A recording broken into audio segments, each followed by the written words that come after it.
पशुधन ग्रामीण अर्थव्यवस्थेचा कणा आहे. दूध उत्पादन, शेती, जैविक खत आणि रोजगार यात पशुधनाचा मोठा वाटा आहे. त्यामुळे जनावरांचे आरोग्य राखणे ही शेतकऱ्यांची प्राथमिक जबाबदारी आहे. आज आपण 5 प्रमुख पशुधन आजारांची माहिती, त्यांची लक्षणे, उपचार आणि प्रतिबंधात्मक उपाय जाणून घेणार आहोत. योग्य माहितीमुळे नुकसान टाळता येते आणि उत्पन्न वाढवता येते. पायातोंड रोग म्हणजेच FMD हा अत्यंत संसर्गजन्य आजार आहे. लक्षणांमध्ये तोंडात पाण्यासारखी लाल येणे, जीभ व तोंडात फोड, पायावर फोड आणि लंगडणे, दूध उत्पादनात घट आणि भूक कमी होणे यांचा समावेश आहे. उपचारात संक्रमित जनावर वेगळे ठेवणे, पाय व तोंड औषधी पाण्याने धुणे, आवश्यकतेनुसार अँटीबायोटिक्स व इलेक्ट्रोलाइट्स देणे महत्त्वाचे आहे. प्रतिबंधासाठी वर्षातून 2दा FMD लसीकरण, स्वच्छता आणि नवीन जनावरांना क्वारंटाईन करणे आवश्यक आहे.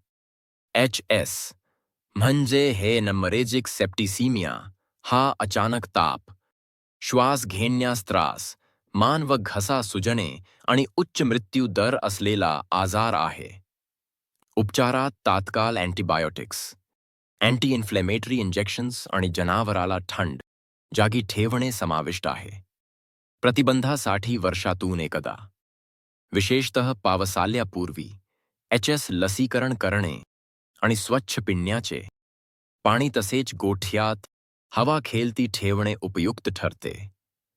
थनाचा दाह म्हणजे मास्टिटिस, दूध पातळ किंवा तुकड्यांमध्ये दिसणे, थन गरम व सुजलेला असणे, दुधाचे प्रमाण कमी होणे आणि कधी-कधी ताप येणे अशी लक्षणे दर्शवतो. उपचारात थन स्वच्छ धुणे, थंड पाण्याने शेक, अँटीबायोटिक ट्यूब्स वापरणे आणि पूर्ण कोर्स संपवणे आवश्यक आहे. प्रतिबंधासाठी दूध काढण्यापूर्वी व नंतर थन स्वच्छ ठेवणे, गोठ्यात स्वच्छता आणि योग्य मिल्किंग ऑर्डर पाळणे महत्त्वाचे आहे.